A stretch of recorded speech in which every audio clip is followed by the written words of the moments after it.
The sleek black Mercedes came to an abrupt halt in the middle of Chicago's bustling State Street, causing the two security vehicles behind it to brake suddenly. Inside the lead car, Frank DeLeo, Michael Jackson's manager, looked up from his phone with concern. "Michael, we're already running 15 minutes late for the Children's Hospital Gala. The mayor is waiting." But Michael Jackson wasn't listening. His face was pressed against the tinted window, his eyes fixed on something that had made him forget about mayors, galas, and schedules. On the corner of State and Madison, in the bitter December cold, sat a man who would change everything Michael thought he knew about his own fame. What Michael saw in that moment wasn't just another homeless person on a street corner. It was something that reminded him of a promise he'd made to himself as a child in Gary, Indiana. It was December 18th, 1995.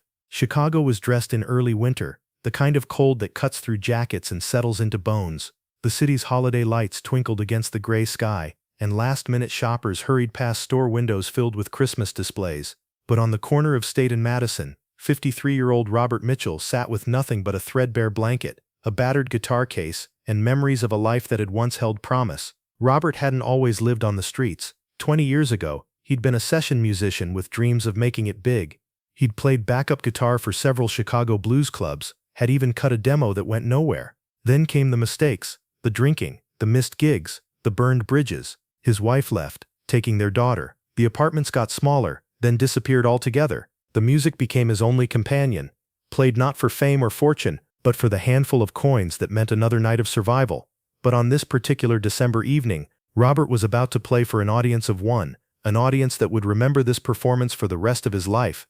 That afternoon, Robert had positioned himself at his usual spot, the same corner where Chicago's wealthy shoppers passed by the city's forgotten. His fingers were stiff from the cold as he began playing an old blues standard, his voice carrying the kind of pain that only comes from living it. His guitar case lay open with exactly 3.47 inside, barely enough for a coffee that might warm him for an hour.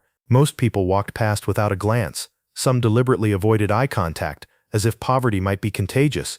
A few dropped coins without breaking stride, their charity automatic and impersonal. But then Robert began playing something different, not the blues standards that usually earned him spare change, but a song that came from somewhere deeper. He started playing Man in the Mirror, and that's when everything changed.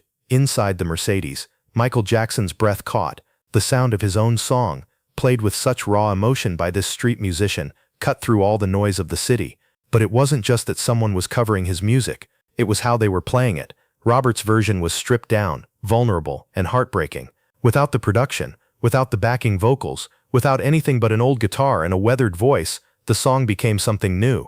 It became a prayer, a confession, a cry for help. "I'm starting with the Man in the Mirror," Robert sang, his voice cracking with genuine emotion. "I'm asking him to change his ways." Michael felt tears forming. This was his song, written during one of the darkest periods of his life, meant to be a call for personal accountability and social change. But hearing it like this, sung by a man who had clearly looked in that mirror and seen his own failures, it hit differently.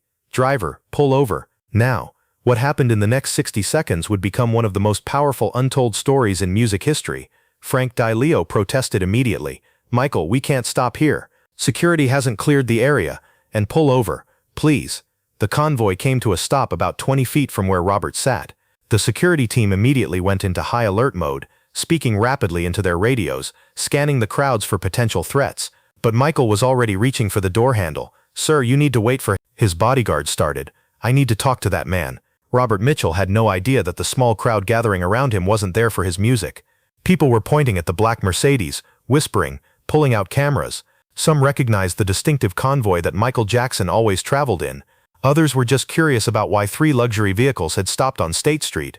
Robert kept playing, lost in the music, his eyes closed against the cold and the world. He was nearing the end of the song when he heard a voice that made him stop mid-chord. That was beautiful. Robert opened his eyes and found himself looking at Michael Jackson. For a moment, Robert thought he was hallucinating from the cold, but the man kneeling beside him was unmistakably real. Not Michael Jackson the superstar, not the king of pop surrounded by dancers and pyrotechnics. Just Michael Jackson the man, wearing a simple black jacket and that gentle smile that had comforted millions through his music. I'm sorry," Robert stammered. "I didn't mean to. I mean, it's your song, I probably shouldn't." "No, please don't apologize," Michael said softly, settling down on the cold concrete beside Robert as if they were old friends meeting for coffee. "You gave that song something I've been trying to find for years. You gave it truth." The crowd was growing now. People with shopping bags stopped mid-stride. Cars slowed down. Security was trying to maintain a perimeter, but Michael waved them back. "What's your name?" Michael asked. "Robert. Robert Mitchell." "Robert, how long have you been playing music?" What Robert said next would break Michael's heart and change both their lives forever. "All my life, Mr. Jackson. Used to play the clubs around here, session work mostly. Had a shot at something bigger once, but—" Robert's voice trailed off. "I made some mistakes. Lost my family, lost my home, lost everything except this guitar." Michael nodded slowly, understanding in his eyes. "Music saved you, didn't it? Even when everything else was gone." "Only thing that keeps me human," Robert whispered. "When I play, I remember who I used to be, who I could have been." Michael was quiet for a moment, and those watching later said they could see tears forming in his eyes. Then he did something that shocked everyone present. He began taking off his jacket. It wasn't just any jacket. It was a custom-made black leather jacket, the kind that cost thousands of dollars, worn by Michael Jackson during his last tour. The crowd gasped as Michael draped it over Robert's shoulders. "Mr. Jackson, I can't,"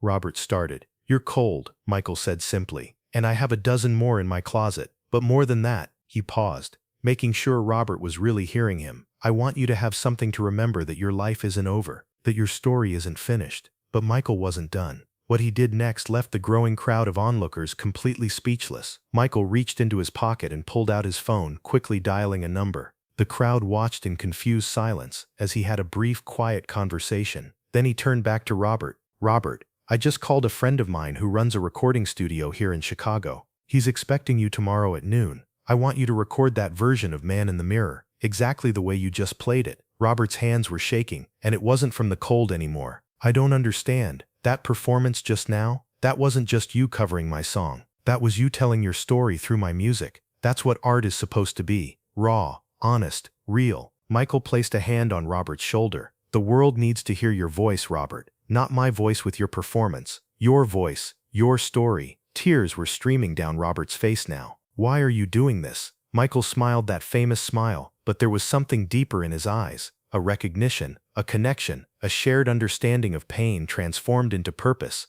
"Because someone did it for me once, when I was just a kid who could sing but nobody thought I was more than cute novelty act." The crowd had swelled to over 100 people now, all watching this surreal scene unfold. Phones were recording from every angle. Christmas shoppers with bags full of gifts stood next to business people in expensive suits, united in their witnessing of something extraordinary. But Michael was focused entirely on Robert, speaking to him with an intensity that made everything else fade away. "When I was 9 years old, performing with my brothers in Gary, Indiana, there was a woman who used to clean the venue where we played," Michael continued. "She would stay after her shift just to listen to us rehearse. One night, she came up to me and said, 'Baby, don't you ever let anybody tell you that you're just entertainment. You got something real in you. You got a gift that's meant to heal people.'" Robert listened, transfixed. "I never forgot her," Michael said. "I never forgot that someone saw more in me than what I could do on a stage. She saw my humanity. She saw my purpose." He gestured to the guitar. "Just now, when you played my song, I heard more truth in it than in 1,000 polished performances. Because you weren't performing, Robert. You were surviving. And that's the most honest thing in the world." What happened next would be captured on dozens of cell phones and become one of the most shared moments in internet history. Michael stood up and extended his hand to Robert, helping him to his feet.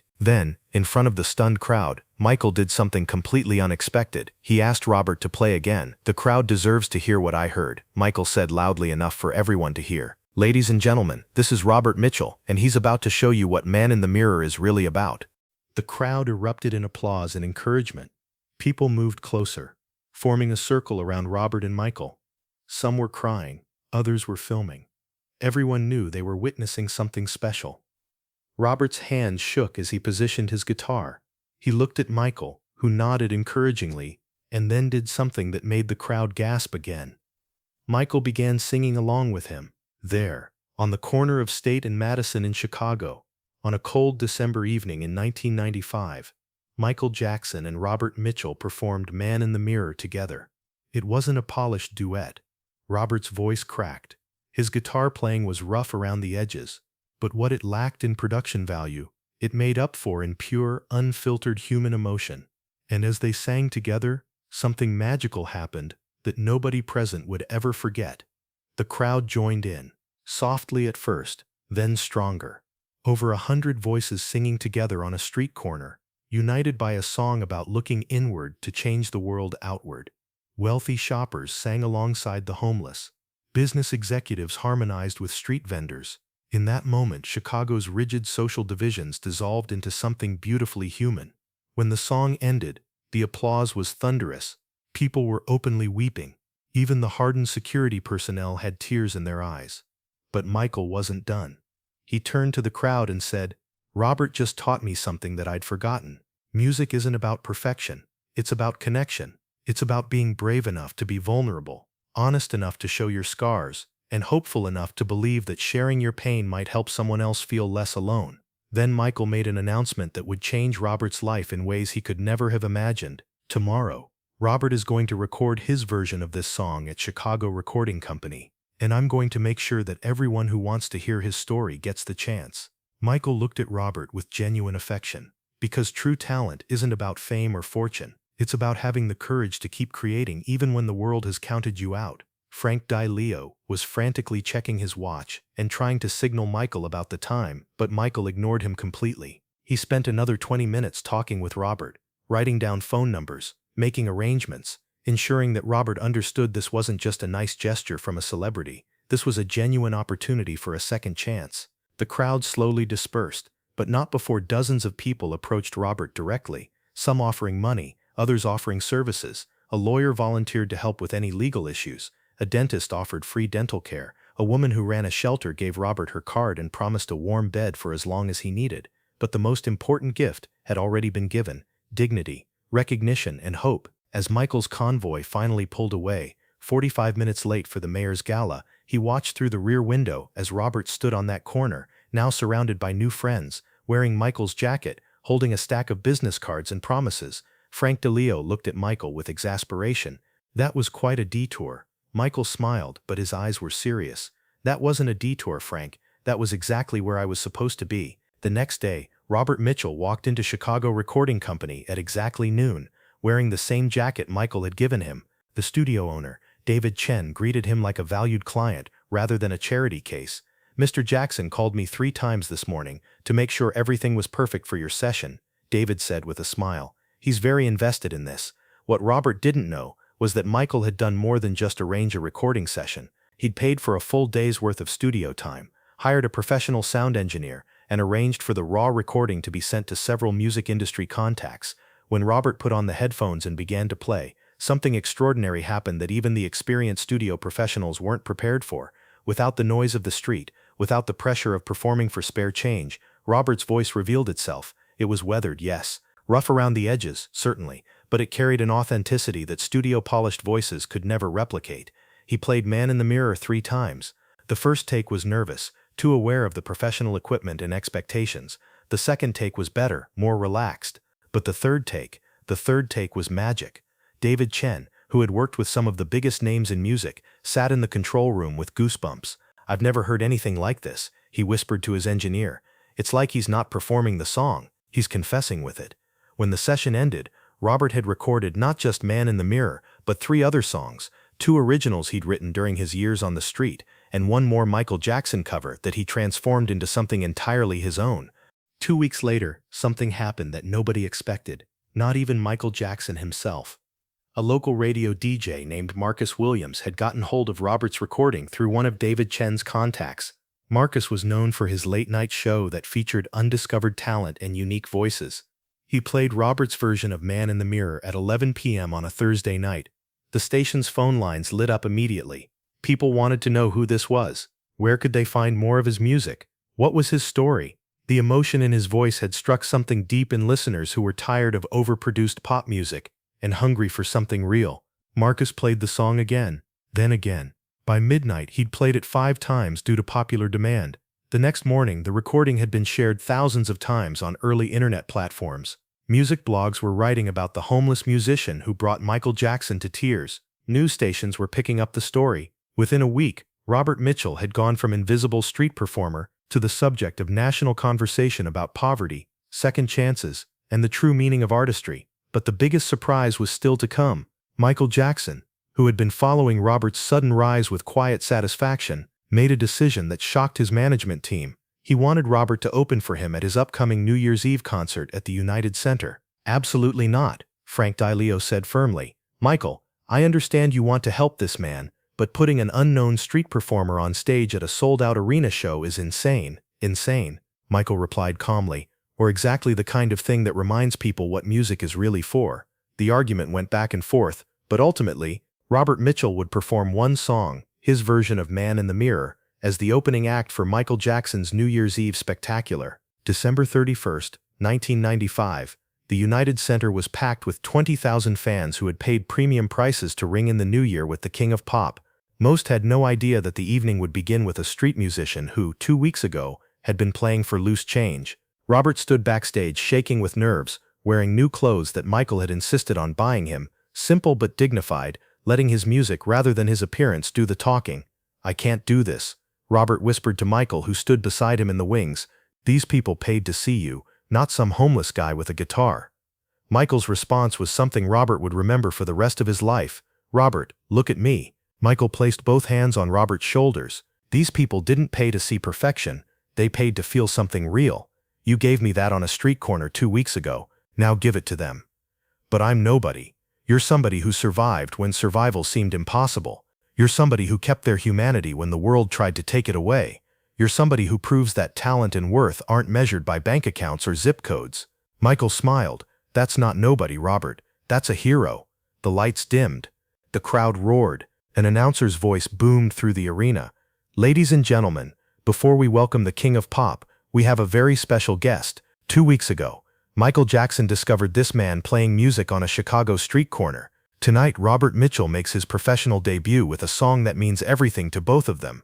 Robert walked onto the massive stage with just his guitar, a single spotlight following him to a stool at center stage. The crowd's initial confusion was palpable.